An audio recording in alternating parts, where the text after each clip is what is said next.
चलो कल अपन ने तीन प्रॉपर्टीज पढ़ी थी, कौन सी? The sum of the deviations of observations taken from arithmetic mean will always be 0. Second property पढ़ी, the sum of the square of the deviations of observations taken from arithmetic mean will always be minimum. Third property पढ़ी, combined mean या फिर pooled arithmetic mean, जिसका formula होता है n1 x bar 1 plus n2 x bar 2 upon n1 plus n2. n1 and n2 are the number of terms of the first series and the second series. x bar 1 and x bar 2 are the arithmetic mean of the first series and the second series. ये तीन properties clear है। अच्छा, next property हम पढ़ेंगे, बहुत अच्छे से ये प्रॉपर्टी पढ़नी है। ये जितने अच्छे से मैं आज पढ़ाऊंगी पूरे स्टैटिस्टिक्स में हर चैप्टर में ये प्रॉपर्टी काम आने वाली है। फिर आगे मैं डिटेल में कहीं भी नहीं समझाऊंगी, सिर्फ आज अच्छे से डिटेल में समझा दूंगी। तो आने वाले चैप्टर्स में जहां भी ये प्रॉपर्टी काम आएगी आप लोगों को ऑलरेडी आनी चाहिए। Arithmetic mean is affected by change of origin and change of scale. Arithmetic mean को change of origin and change of scale दोनों से फर्क पड़ता है। मतलब change of origin का मतलब होता है addition and subtraction। Change of scale का मतलब होता है मल्टीप्लिकेशन एंड डिवीजन। मतलब मैं क्या कह रही हूँ, सपोज फॉर एग्जांपल मुझे वैल्यूज दे रखी है 3, 5, 12, 15। Find out the arithmetic mean of this series. तो निकालो अरिथमेटिक मीन कितना आएगा, sum of observations divided by number of terms, that is 3 plus 5 plus 12 plus 15 divided by 4। कितना आएगा 8.75। 8.7 सीरीज का अरिथमेटिक मीन कितना आ गया मेरा 8.7। यहाँ कैलकुलेटर से लेंगे आज कितने लिए के बच्चों?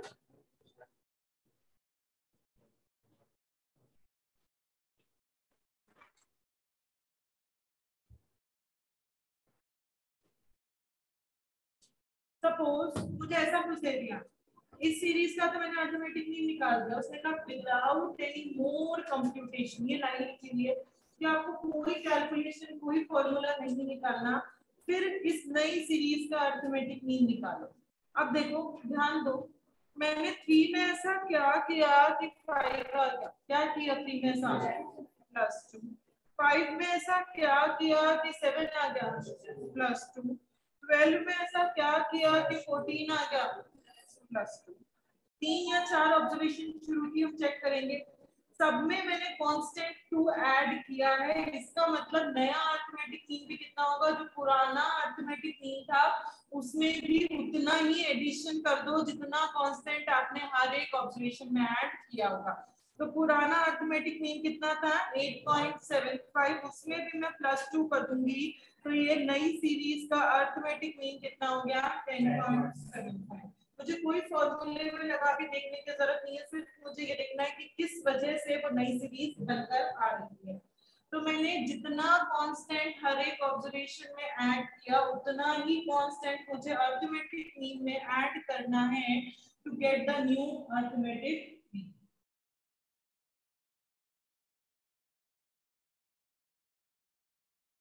अब नेक्स्ट है अपने पास 2। 3 में मैं ऐसा हमेशा ओरिजिनल से ही देखना है। 3 में मैं ऐसा क्या करूं कि 2 आ जाए, क्या करूं -1। 5 में ऐसा क्या करूं कि 4 आ जाए -1। 12 में ऐसा क्या करूं कि 11 आ जाए -1। मतलब मैंने हर एक ऑब्जर्वेशन में कितना कांस्टेंट सब्ट्रैक्ट किया -1। तो नया अरिथमेटिक मीन पाने के लिए जो पुराना अरिथमेटिक मीन दे रखा था उसमें भी आप -1 कर दो, तो नया अरिथमेटिक मीन कितना आ गया आपका 7.75 आ गया। तो जितना कांस्टेंट नहीं वो नहीं करेंगे हमेशा, वो नहीं करेंगे हमेशा, ओरिजिनल को ही देखकर करते हैं। तो जितना कांस्टेंट आप हर एक ऑब्जर्वेशन में ऐड या सब्ट्रैक्ट करते हैं उतना ही कांस्टेंट आपको अरिथमेटिक मीन में ऐड या सब्ट्रैक्ट करना है to get the new arithmetic mean.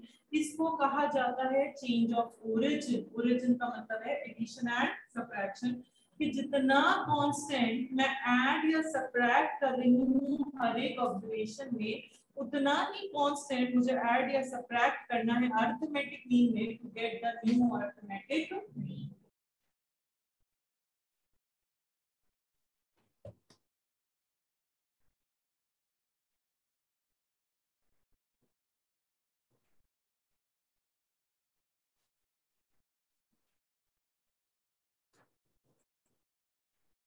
अब नई सीरीज ये दे रखी है, मैं 3 में ऐसा क्या करूं कि 9 आ जाए। मैंने कहा +6। 5 में ऐसा क्या करूं कि 15 आ जाए। 5 में भी अगर मैं +6 करती, 5 में भी अगर मैं +6 करती तो क्या मेरा 15 बन रहा है?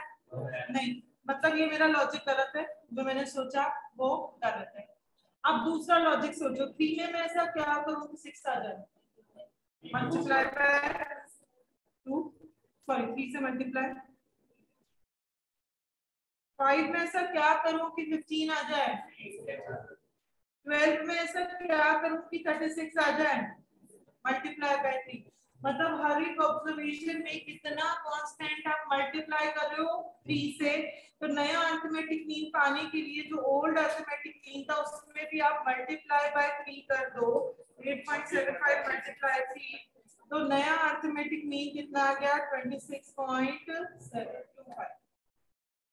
तो जितना कांस्टेंट मैंने मल्टीप्लाई किया हर एक ऑब्जर्वेशन में उतना ही कांस्टेंट मुझे मल्टीप्लाई करना है अरिथमेटिक मीन में to get the new arithmetic mean. इसको कहा जा रहा है चेंज ऑफ स्केल, क्योंकि स्केल मतलब क्या होता है मल्टीप्लिकेशन एंड डिविजन।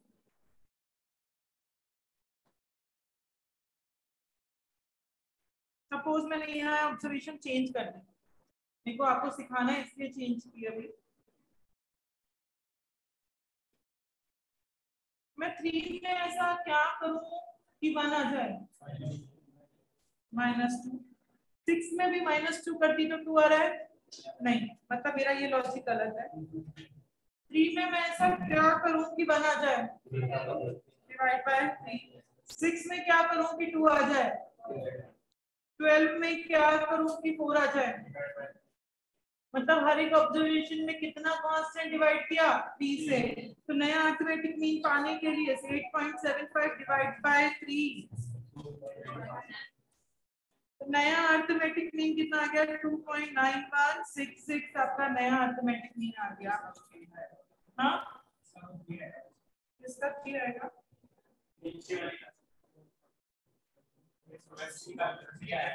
वैसे निकालेंगे ना, यही लॉजिक लगाना है।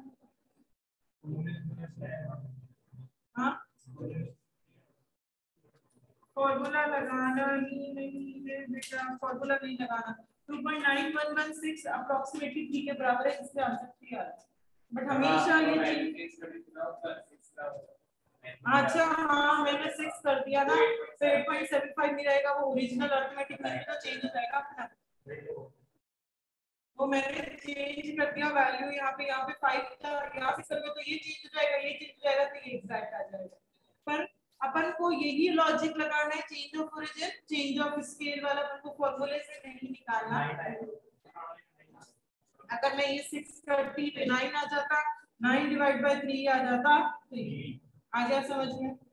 तो मैंने क्या किया, मैंने किया जितना कांस्टेंट मैं ऐड या सब्ट्रैक्ट करती हर एक ऑब्जर्वेशन में उतना ही कांस्टेंट मुझे ऐड या सब्ट्रैक्ट करना है अरिथमेटिक मीन में to get the new arithmetic mean. इसको कहा जाता है चेंज ऑफ ओरिजिन। जितना कांस्टेंट आप मल्टीप्लाई या डिवाइड करते हर एक ऑब्जर्वेशन में उतना ही कांस्टेंट आपको मल्टीप्लाई या डिवाइड करना है अर्थमेटिक मीन में to get the new arithmetic mean इसको कहा जाता है चेंज ऑफ स्केल। तो चेंज ऑफ ओरिजिन का मतलब होता है addition and subtraction and change of scale का मतलब होता है मल्टीप्लिकेशन एंड डिविजन। अब एक क्वेश्चन और हम करके देखते हैं इसी का। बहुत इंपॉर्टेंट प्रॉपर्टी है बच्चों, बहुत अच्छे से ये प्रॉपर्टी हमें सीखनी है।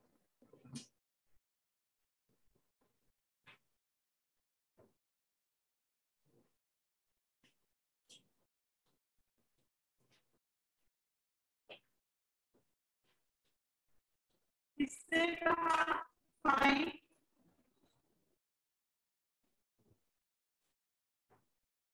arithmetic mean without any more computation.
चलो हाँ जी देखते हैं क्वेश्चन, ध्यान दो।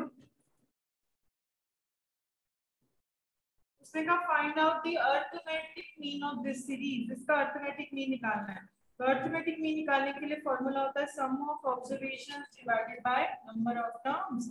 कितना आएगा इसका अरिथमेटिक मीन? 8.8। अब उसने कहा without any more computation find the arithmetic mean of this series. मैं 12 में ऐसा क्या करूं कि 18 आ जाए? 20 में ऐसा क्या किया कि 26 आ जाए? 25 में ऐसा क्या किया कि 31 आ गया? मतलब +6 मेरी कंडीशन सही है। तो नया अरिथमेटिक मीन कैसा आएगा? 23.8 प्लस 6, तो 23.8 29.8। इसका रीजन क्या हुआ, क्यों ये 29.8 आया? क्योंकि क्योंकि यहाँ पे क्या किया मैंने +6 किया, चेंज ऑफ ओरिजिन किया। अब नेक्स्ट करते हैं, नेक्स्ट कहता है कि 12 में ऐसा क्या करूं कि 7 आ जाए, माइनस का 5। 20 में ऐसा क्या करूं, 20 में ऐसा क्या करूं कि 15 आ जाए, बच्चों बताओ, माइनस का 5। 25 में ऐसा क्या करूं कि 20 आ जाए, -5। मतलब सब में मैंने कितना कांस्टेंट माइनस किया, 5। तो नया अर्थमेटिक मीन कैसे आएगा, 23.8 में से 5 माइनस कर दो, कितना आएगा 18.8। और उसका रीजन क्या हुआ, यहाँ पे मैंने किया -5, ये क्या हो गया, चेंज ऑफ ओरिजिन। यहाँ तक क्लियर है? किसी को भी डाउट तो पूछो।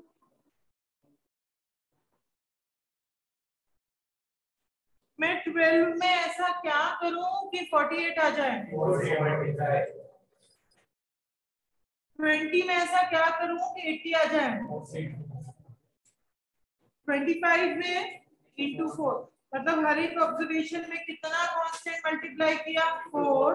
तो नया अर्थमेटिक मीन कैसे आएगा, 23.8 इंटू 4 कितना आएगा,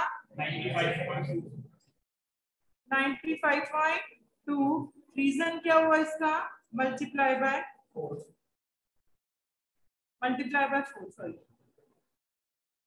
यहाँ तक सबको आ गए? किसी को भी नहीं आया तो पूछो। चलो 12 में ऐसा क्या करूं कि 6 आ जाए, 20 में ऐसा क्या करूं कि 10 आ जाए, 25 में डिवाइड बाय 2, सब में डिवाइड बाय 2 किया है, तो मतलब 23.8 डिवाइड बाय 2 कितना आएगा, 11. तो इसका अर्थमेटिक मीन कितना आ गया, 11.9। इसका रीजन है डिवाइड बाय। अब 12 में क्या करो कि 42 आ जाए। अब ये कैसे निकालोगे आप, देखो इजी टर्म्स देखो, इनमें से कोई इजी लग रहा है ऐसे वाले क्वेश्चन। मैं ये 20 से 66 का रिलेशनशिप निकालना थोड़ा आसान है आसान। 20 से 66, 66 डिवाइडेड बाय 20 कितना आ रहा है, 3.3 समथिंग, 3.3 आ रहा है। देखो बच्चों मैं निकालना सिखा रही हूँ, ऐसे क्वेश्चंस कैसे करते हैं। मैंने क्या किया, मैंने 66 डिवाइडेड बाय 20 किया, क्योंकि इन दोनों का रिलेशनशिप मुझे लग रहा है इजी है निकालना, इसलिए मैंने ये वाली वैल्यू ली। आपको जो भी इजी लगे आप वो वाला चूज कर लो। तो इसकी वैल्यू आ रही है 3.3। मतलब मैं 20 को 3 से मल्टीप्लाई कर ही सकती हूँ, ये श्योर है मेरा। मैंने कैलकुलेटर में किया 20 इंटू 3, 20 इंटू 3 कितना आ गया, 60। मेरा बाकी कितना रहा, 6। तो उसमें मैंने +6 कर दिया। मेरा रीजन है इंटू 3 + 6।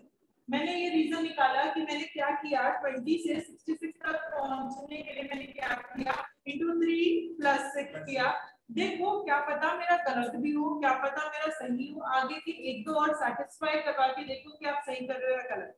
12 को आप मल्टीप्लाई कराओ 3 से, उसमें प्लस कर दो 6, आ रहा है रीजन 42।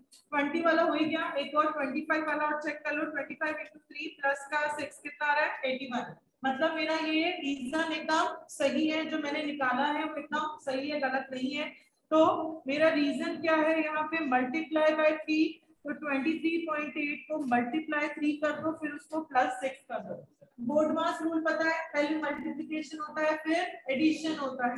तो पहले मल्टीप्लिकेशन करो 23.8 प्लस सॉरी 23.8 इंटू 3 + 6, तो इसका आंसर कितना आ जाएगा, 77.4। और रीजन क्या था मेरा, मल्टीप्लाई बाय 3 प्लस का 6। आया समझ में? अब जो इसका नेक्स्ट वाला पार्ट है, ये तो हो गया अपना 6 वाले पार्ट के लिए रीजन आप लोग सब लोग खुद, कोई बोलेगा नहीं, सब खुद निकालने का ट्राई करो कि इसका रीजन क्या होगा। यही टेक्निक काम में लेकर देखो कि कौन सा रीजन हुआ होगा, क्या किया होगा मैंने।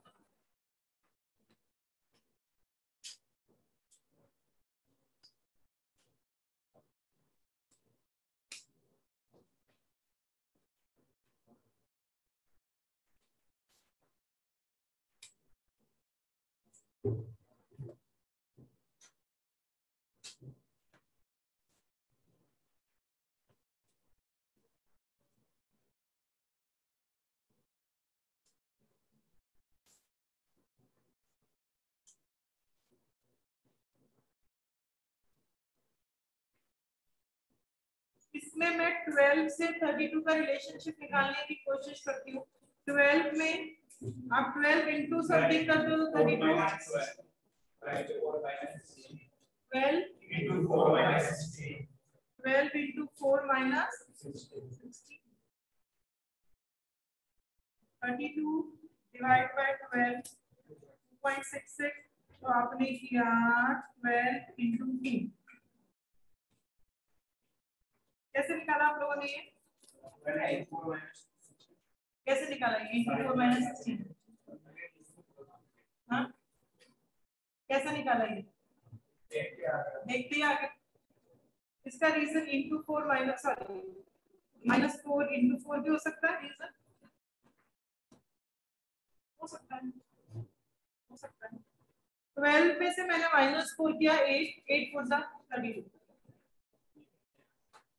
ये सेटिस्फाई हो रहा है कोई भी सेटिस्फाई हो रहा है इनमें से तो आंसर क्या हो जाएगा 23.8 आप वाला रीजन लिखो इंटू 4 माइनस 16 क्या आएगा आंसर 79.2 12 into 5 plus 5 भी हो रहा है सेटिस्फाई लास्ट वाले अच्छा लास्ट वाले में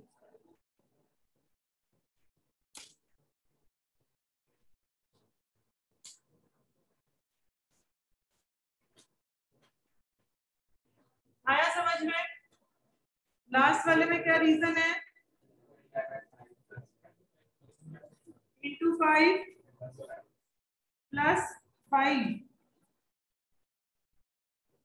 क्या ये रीजन भी हो सकता है प्लस 1 इंटू 5 प्लस 1 इंटू 5 ये रीजन भी हो सकता है कोई भी रीजन आप ऐसा लॉजिक लगा के देखना कि कौन सा सेटिस्फाई हो रहा है 2 या 3 में जो सेटिस्फाई हो जाएगा वो सब में सेटिस्फाई होगा अपन को आगे तक पूरा सॉल्व करने की जरूरत नहीं तो इसमें इंटू 5 प्लस 5 क्या आंसर आएगा 130 तो आपको change of origin change of scale निकालना आ गया चेंज ऑफ ओरिजिन का मतलब क्या होता है addition and subtraction and change of scale का मतलब क्या होता है multiplication and division arithmetic mean को दोनों से फर्क पड़ता है चाहे आपका चेंज ऑफ ओरिजिन हो चाहे आपका चेंज ऑफ स्केल क्लियर है यहाँ तक के क्वेश्चंस करें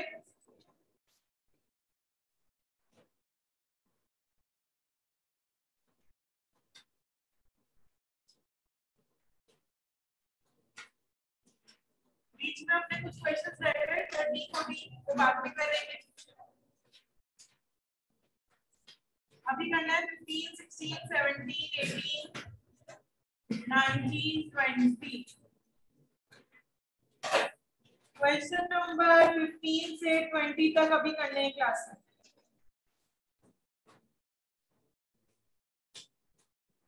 15 से 20 तक करने हैं क्लास में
17 के में क्या करना है?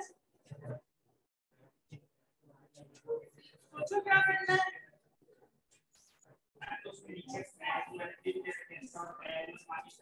अच्छा नहीं, नीचे है, नीचे वाले पन्ने पे है, नीचे मिस प्रिंट नहीं है, नेक्स्ट पेज पे है। और स्क्रीन पे भी देख लो, स्क्रीन पे दिख रहा है।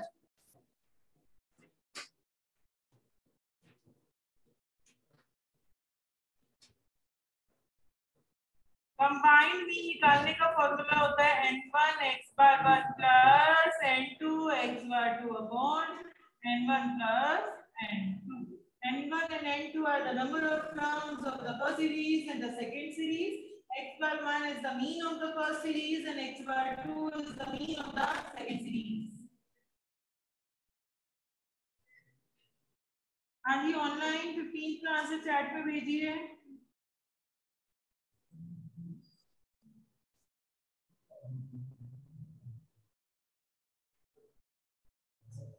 क्या है बच्चों 15 का आंसर? सही लिखा है 255।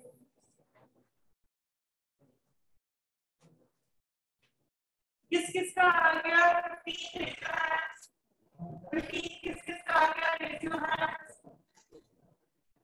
तो पीछे नहीं आया, कर रहे हो?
और किसी का नहीं आया तो 15 लगाओ। 15 17 आ गया।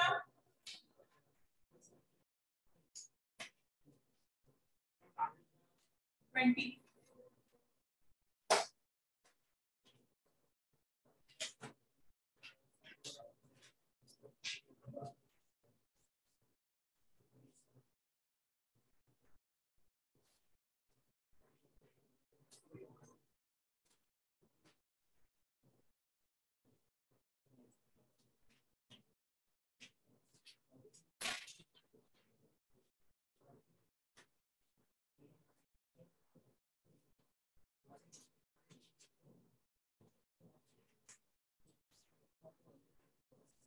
हाँ जी, 16 का आंसर 14।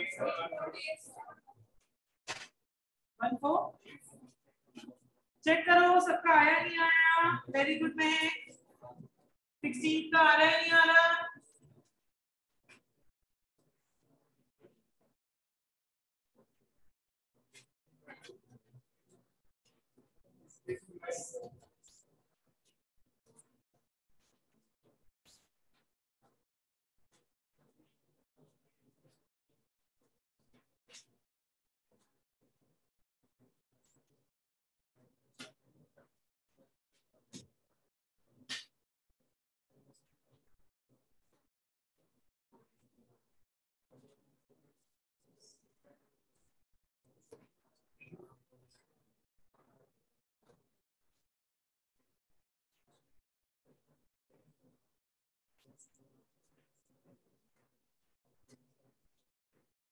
16 किसका नहीं हुआ? Raise your hand. किस किस का अभी तक 16 नहीं हुआ?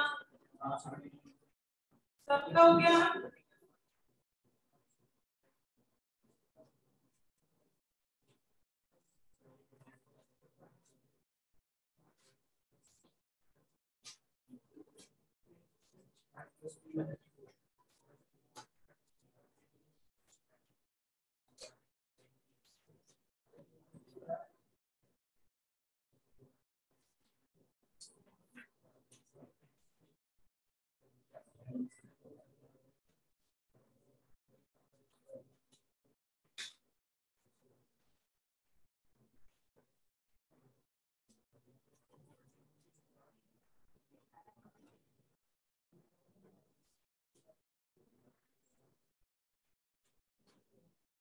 सेवनटीन का आंसर क्या है बच्चों?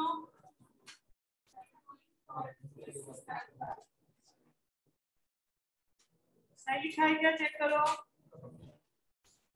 17 का आंसर चेक करो, सही लिखा है? पीछे आप लोगों को आ रहा है? लास्ट आ रहा है? कौन सा कर रहे हो?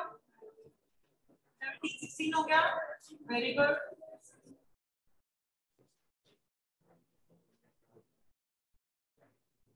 वेरी गुड महक।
एटीन का आंसर क्या है बच्चों? 812 3।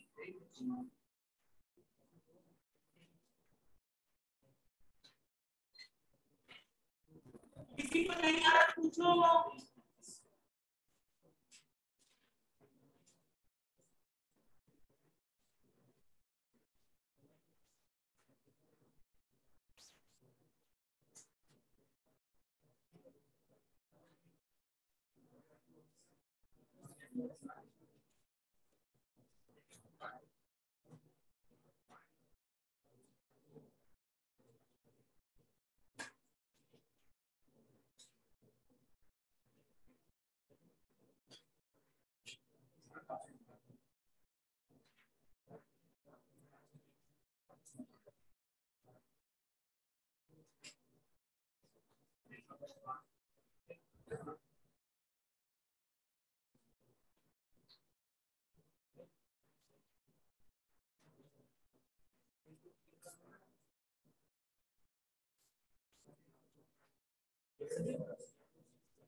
नाइनटीन का अर्थमेटिक मीन क्या है?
हाँ जी 19 के फर्स्ट पार्ट का आंसर रीजन +3 सबका आ गया। सेकंड पार्ट का आंसर रीजन सबका आ गया।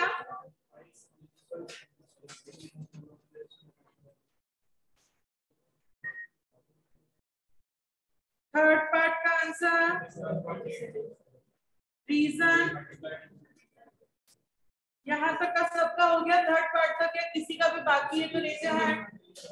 19 के थर्ड पार्ट तक का किसी का भी बाकी है तो raise your hand. Fourth part का आंसर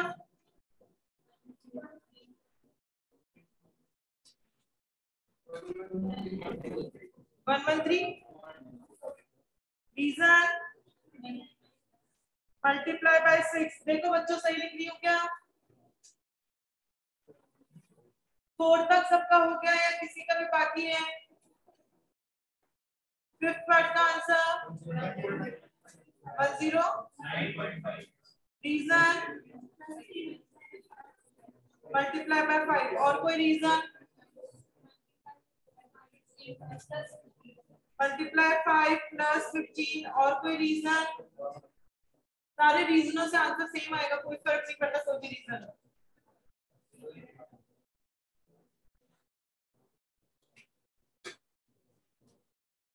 फिफ्थ तक का सबका हुआ ना? सिक्स पार्ट कौन कौन कर रहा है अभी? दीजिए -4 इंटू 3। हाँ सही है, वेरी गुड। 44.7। और कोई रीजन? इंटू 3 -12। और कोई रीजन? 19 सबका अच्छे से हो गया, समझ में आ रहा है क्वेश्चन?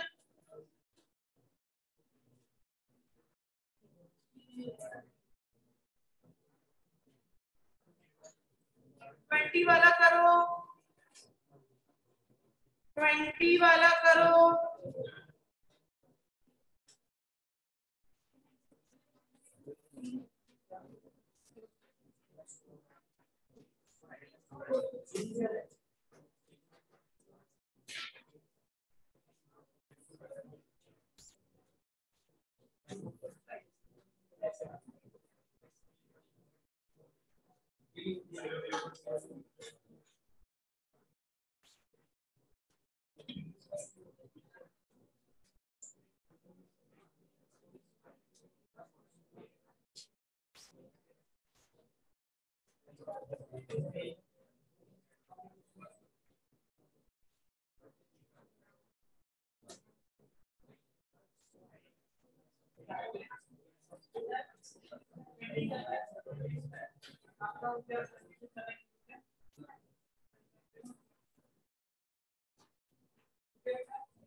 ट्वेंटी का मीन कितना आ रहा है? 55।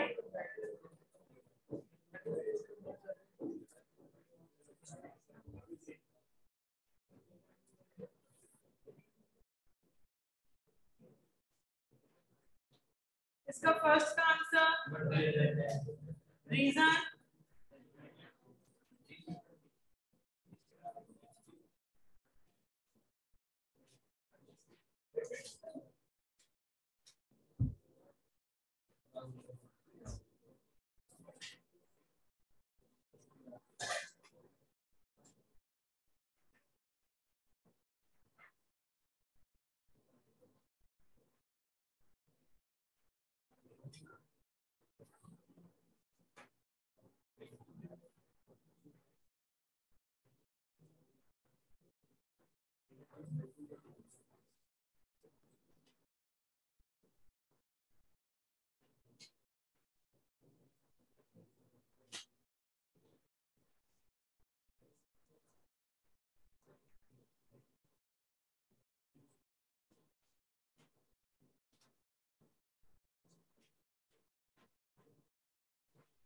सेकंड पार्ट का आंसर रीजन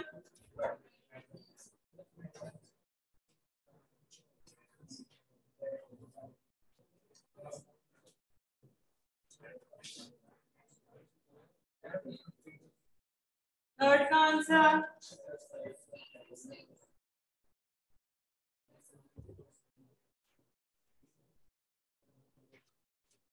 ये उसको देनी है हर्ष सुल्तानिया को। हर्ष भी आ जाए। अरे बेटे लिखे नहीं इसने, बेटे थोड़ी लिख दी तूने, नहीं लिखे यार। इसकी तू क्यों लिखेगा? अच्छा अकाउंटेंट है क्या? ले भाई मैम इसने आंसर दिया था एक सही वाला।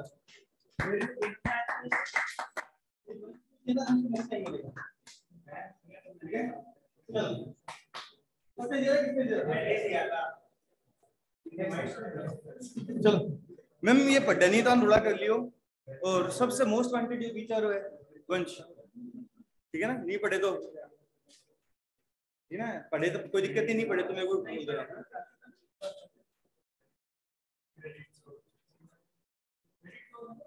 चलो फोर्थ का आंसर माइनस का 10 45। फिफ्थ का आंसर into 3 plus 15। दूसरा रीजन और कोई रीजन है? यही रीजन क्या है सबने? यही किया है क्या into 3 plus 15? तो ये जिसको नहीं आना तो पूछो। चलो 6 पार्ट का answer divided by 10 into 4।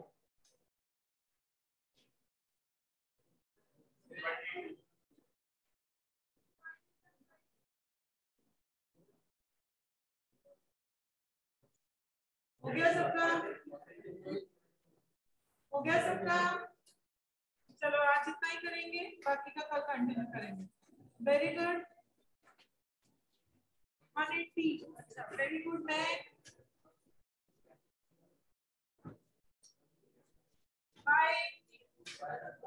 Bye.